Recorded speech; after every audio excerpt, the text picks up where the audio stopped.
Welcome, everybody, to the Winner's Circle Sports Betting Podcast. It's our Major League Baseball edition today on Thursday, March 28th. It's opening day in Major League Baseball, and who better to bring aboard on our first Major League Baseball podcast of the year? The guy who just loves baseball, and he coined a phrase from a handicapper standpoint to say, baseball been very, very good to me. Mr. Doug Upstone, how are you? Ross, I am good and I'm excited. Okay, I feel bad for a couple of the fans in Philadelphia and New York missing out on their opening day today, but it's March, so that can definitely happen. So we're good there, and but hey, we still got 13 games on the docket for opening day. Should be a fun day for fans, and then you can continue it. There are some night games, of which we'll be discussing one of them. But then we roll right into basketball, which I know you just did a video for the NCAA tournament. So hey, it's a fun, full day and lots of action coming our way. Actually, we just did an NBA video. We covered. I'm sorry. I thought with Chip. That's okay. And we covered every Sweet 16 game earlier this week, Monday through Wednesday. So all you have to do is go to the archives of the channel. Two of those games, me and Doug covered on Monday. Yep. And we'd like to thank all of you because I believe the last I looked, close to 8,000 views on that podcast. So boy, oh boy, we couldn't do this without you guys. And more importantly, too, the people who've taken a second just to hit that like button. We got plenty of those on Monday as well as the rest of the week. And this takes me to this, folks. If you have not subscribed to our YouTube channel, take a second to do so. Just click on that subscribe button or click on that WC logo in the bottom right-hand corner of your screen. And that will get you going absolutely free. And I would highly advise it. Better than advising, Doug, is highly advising that you go into your YouTube settings and click on that alert notification bell, and that will notify you immediately upon any of our Winner's Circle Sports Betting podcasts being published on our great channel. All right, Doug, we were talking off here, and we seem to share the same philosophy here. Baseball season upon us. Even if you love betting baseball, even if you're an avid Major League Baseball fan like you are. Mm-hmm. But having said that, we would advise, and I could speak for Doug on this, and he's going to give you his version of why, tread lightly early on. There's just a lot of uncertainty and unknowns when it comes to handicapping Major League Baseball this early in the season. And Doug, I'll let you take it away on why you feel that way. Yeah, among the many things, spring training is great. It's fun, it's interesting, but it doesn't tell you one thing about what's going to happen in terms of this for the season, and certainly not how it's going to begin. And I'll preface it this way: is that each year, okay, at least one, usually two, sometimes three divisions when it comes to May 1st. Some team that has been predicted to finish fourth or fifth in that division is leading the division or right there. They have a surprising opening to their season for whatever reason. Could be any number of different things, but it happens literally every single year. And that's the most confounding thing about this. Ross, you know it as well as I do, and I've been there. Okay, this is many years ago. There is no worse feeling in sports betting, okay, and in this case in baseball, to be in a situation where you are down significantly going into May, and knowing that you still have 5 months, but of betting baseball, but you have dug yourself such a hole that it's going to be nearly impossible, okay, for you to get out of it. So the advice absolutely is to tread lightly. My thought process, to be perfectly honest, is probably the first 2 weeks, do one game a day, if that's what you want to do, but be very selective. And after you get at least 2 weeks and or each team has played 2 series, home and away, from that, once that occurs, then it starts to stabilize a little bit to where you can maybe make multiple picks if you so choose. For a second here, but I'm back. Sorry, internet problems. But in any event, you got to love streaming for a lot of reasons, but it could drive you crazy. because whether it be just a little surge in your internet or whatever the case may be. But yeah, Doug, I caught most of what you said, and I probably caught whatever else you said off air when we had that discussion. And, I put, if you're going to bet on Major League Baseball early on, the one thing that I find is the most consistent aspect to handicap is starting pitching. Again, we've seen a lot of guys have great years the year before and then come back the following year and they're nowhere near the same pitcher. But we also seen a lot of starting pitchers over the years that have been very consistent. And starting pitching is the one thing you can depend on in terms of handicapping. Now, you might not always be right in terms of a projection on a performance level against a specific team by a specific starting pitcher, but there's certainly a lot more assurances in that regard than there is predicting how a team is going to hit off the bat, how a team's bullpen is going to perform. Now, you could say you got a great closer, but the only reason you get to a closer is because you got good setup men too, or you got a starting pitcher that can go 7 or 8 innings. And quite frankly, Doug, at this time of year, you don't foresee starting pitchers being stretched out 7, 8 innings. It's just too long a season, and we've come to too much of a specialized game these days for that to depend on that factor. So for all those reasons, I would say that you really need to tread lightly. I do like looking at spring training statistics for one reason only.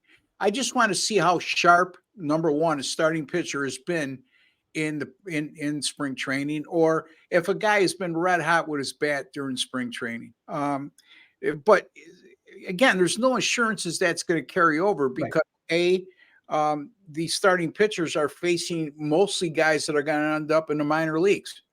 And then B, the guys that are hitting are facing mostly starting pitchers or relievers that are going to end up in the minor leagues, or guys that are just not ready or in good shape yet, whatever the case may be. But there's a lot of too much uncertainty for you to just delve right in and jump right in and come right out of the gate firing. Now, I haven't said that Sean Higgs has 8 Major League Baseball picks up, but he's a volume handicapper and he depends on his philosophy. I go 4-4. I'm going to make money because I use underdogs for the most part. So again, we all have our different philosophies. Doesn't mean one is wrong or one is right, because we all been doing this a long time successfully on this channel. But it's always interesting to hear, at least from my standpoint, listening to you guys talk about what your philosophies are in every specific sport. And it's no different with baseball. And I know Doug is a big baseball fan. He's done tremendous in Major League Baseball handicap. Doug, tell him a little bit about how well you've done over the years in Major League Baseball. Yeah. Over the last decade, Ross. Now, I mean, I don't pretend to say that I win every year, but I have won 6 of the last 10 years, and within those 10 years, my best season ever was in 2016. The second best season I ever had was in 2018. And the third best season I had was when I was at Docs in 2021, where I was the #1 handicapper there. So again, like I said, I don't profess to say I win every single year, but especially lately, when I get going, it goes really well. So that's the thing to look for. And I'm coming off a losing year. Didn't have a good year last year, but I have not had 2 losing years in a row in over 15 years in baseball. So I'm looking forward to a really big season. How about you, Ross? Yeah, I got off to the worst start in my career in Major League Baseball last year through the first few months, but I finished up extremely strong. As a matter of fact, I went 54-31 to finish the Major League Baseball season, which is good for 64%. And folks, I don't give out big favorites. Very rarely enter the 140 range. I like to keep it 140 or less when it comes to favorites, play a lot of totals, and also sprinkle in some underdogs as well. So real good, encouraging finish to the Major League Baseball season, and almost like what we just talked about, not going too fast out of the gate. Having said that, I didn't go too fast out of the gate, and I wasn't doing a lot of things correctly out of the gate either, which is still I've always done better than what I did last year. It just was an oddity. And I looked for a stronger start this year. And as the season goes on, the volume of plays go up. And the more confident I become, the more data that's being allowed to me. So, all right, let's get to the games we're going to discuss today. And Doug, you're going to talk about the Chicago Cubs and the Texas Rangers. It'll be Justin Steele on the mound for the Chicago Cubs on opening day, and Nathan Eovaldi coming off a terrific season last year for the world champion Rangers. And that game goes at 7:35 p.m. Eastern time. Texas right now is a money line favorite, -115. The Cubs are +105, and the total is 7.5. Take it away, my friend. Yes, so and this game is going to be on ESPN too. It's the only game on ESPN, which is oddity, but it sounds like they're going to be cutting back on their baseball coverage in the not too distant future. But last fall, boy, that Rangers offense was absolutely unstoppable, and they're going to look to defend their World Series championship.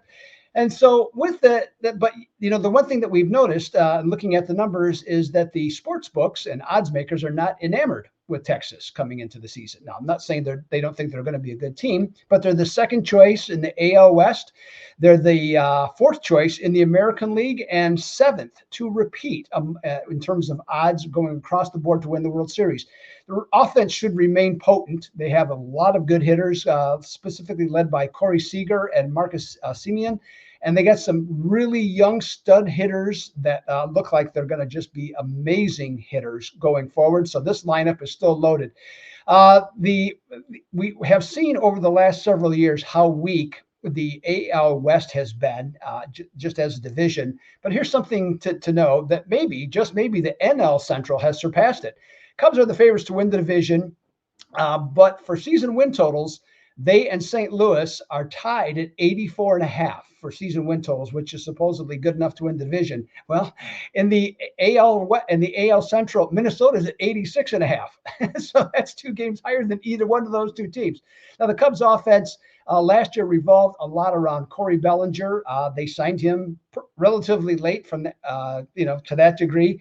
But he was very comfortable at Wrigley Field with a much quicker bat. And that was the big difference. They made some adjustments, and he looked very good.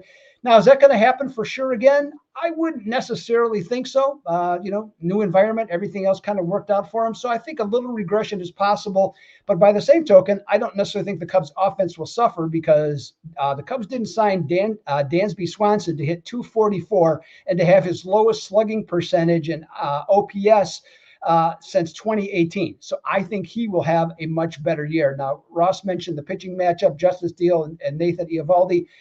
To be honest with you, Ross, I'm a little surprised that it's only 115 for Texas. So are the odds makers trying to tell us something here? Well, as we've talked about, playing underdogs the first couple of weeks of the season is certainly not a bad idea. And with that in mind, that's exactly what I'm going to do. It has nothing to do with the shirt I'm wearing. Okay, trust me on that one. Okay, it's just the fact that I think Justin Steele is a very good pitcher. I think that his ability, he can kind of limit that Texas offense, especially the left-handed batters. And Nathan Eovaldi, he has thrown 3 years, the most innings in any group of 3 years in his career. So now that doesn't mean in the opening game he can't do well and won't do well, but that's something certainly to look for. And with all the starting pitching problems that Texas kind of is set up, having Scherzer and DeGrom still on the sidelines here, something to keep in mind. But I'm still going to go with the Cubs as an outright underdog winner to ruin the day for the World Series champs when they hang the flag for themselves. Yeah, there you go. It's a 162 game season. You can't win them all. And that's definitely true in Major League Baseball. So. However, Ross, I will say one thing: if you win the first one, you still can win them all. Oh yeah, if you win the first one, absolutely. And the other thing too that strikes me as odd here is that with the short number on Texas is the fact that Nathan Eovaldi, if you remember last year, Doug, he got off to a fantastic start, and then he tailed off near the end, and then picked it back up in the postseason. So this guy.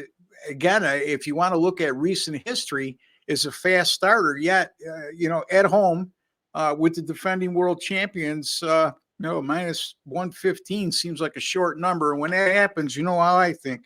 I trust the odds makers And it looks like a sucker play to me to take the Rangers here at -115. So I agree with you here, Doug, on the Cubs. All right, I'm going to look at the Red Sox and the Seattle Mariners. And, before I get started, I looked at the team regular season win totals, and I talked to you and Jim about this off air. And I'm going to tell you guys right out there right now, one of my main bets in terms of regular season win totals, I'm going under 79.5 wins for the Boston Red Sox. Again, their starting pitching leaves a lot to be desired. And I don't see how they're going to get off to a good start and stay competitive in the AL East approaching the trade deadline. And if that occurs, they're not going to make much moves in terms of improving their starting pitching. I mean, the only way that's going to happen is for whatever reason they hang in the pennant race and they determine at that particular moment in time what we're seeing on paper is our starting pitchers have pitched a little bit over their head, and we need to improve upon that because we can't depend on that. I don't see that being the case. So a little extra tidbit there. But Braden Bello, I always have a hard time with his first name. I want to call him Brian. I want to call him Braden, but it's Brian Bello. He's going for the Boston Red Sox, and Seattle's going with the veteran Luis Castillo. Veteran, but still young. 10 p.m. Eastern time start. Right now, as we speak, the Seattle Mariners are a 150 money line favorite in this game. This speaks volumes to me, first of all, going back to the regular season win total 79.5, and me being concerned about the starting pitching, Brian Bello is a nice young pitcher, okay? Mm-hmm. But on most competitive teams right now, he would be a number 3 to a number 5 starter.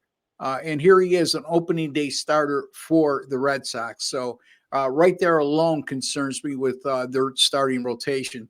He's made one career start at Seattle. It was last August the 1st, and not very sharp in that outing. 6 innings pitched, 4 earned runs allowed, 8 hits, 2 walks, less than stellar performance. He's made 3 starts last April. Okay, again, I like to look at how starting pitchers do in the month of April. It's the first month of the season. Some guys get off to great starts, like I talked about Nathan Eovaldi last year. Bello made 3 starts last April, and he had a 6.57 ERA and a monster 187 WHIP. He's made 19 career road starts with a 4.83 ERA and a 151 WHIP. Folks, you're going to hear me use the term WHIP a lot because I like to use that in my handicapping arsenal when it comes to starting pitchers. It's walks plus hits divided by innings pitched. The lower the number, the better, the higher the number.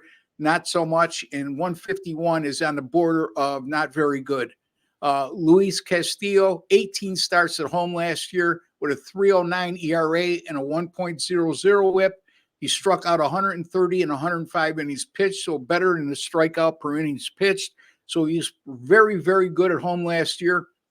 As opposed to Brian Bello, Luis Castillo made 6 starts in April last year instead of Bello's 3, and he was tremendous. Actually, it was his best month of the season from a statistical standpoint.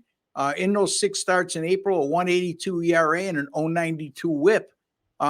Boston's you look at their lineup, and on paper, to me, their top 5 might be a little bit formidable. I'm not entirely sold on that, but they got a lot of easy outs at the bottom half of their lineup. And against a premier pitcher like Luis Castillo, I think they're going to be at a distinct disadvantage. But I just can't lay 150 or more on opening day with a favorite. I'm also not willing to lay the run line. But what I am willing to do is, like I said, lean on the starting pitching matchup. I mentioned the April splits between Bello and Castillo. And I'm going to look at a first 5 innings bet here, and I'm going to go with Seattle minus a half a run at money line odds of minus 110 against the Boston Red Sox. That's Seattle minus a half a run at money line odds of minus 110 in the first 5 innings. Doug? I will agree with you on that selection. I've got a little different point of view, but I go a little further on money lines than what you do. But yeah, I do like your selection for all the reasons that you said. And you mentioned Boston. I mean, realistically, other than Rafael Devers and presumably Trevor Story, who had a very nice spring, I mean, where else you going with this lineup? Okay, there's just not a lot of guys to get excited about. Now, speaking though, of not getting excited, Seattle made a number of just say odd moves in the offseason, getting rid of some everyday players from last year's team. And that has everything to do with the general manager was told the payroll is not going to go up and it's going to come down. And that's exactly what happened with Seattle. Now, they've won 88, 90 games the last two seasons. Their win total coming into this year is similar, 87.5. So it's in the same ballpark because their starting pitching is supposed to be so good. And the presumption is that the bats or the new players, the cheaper players, will come around and do the job here. Myself, there's actually some value that's been added here because this line opened at 165 for Seattle. Now, as Ross mentioned, down to 150. So I'm going to take the 150 as my opinion on the game. But in terms of what Ross added, I think that's a really strong play as well. Yeah, the reason, even if I was entertained 150, Doug, I just need to see more data from both bullpens Right. here. Right. That's another key element with me. I love using putting bullpens into the equation, and there's just not enough to go on. And yeah, you could look at both teams' closers and say one team's got a better closer than the other. But bullpens nowadays, it doesn't come down to that, especially early in the season where you can't depend on a starting pitcher to go 7, 8 innings in April.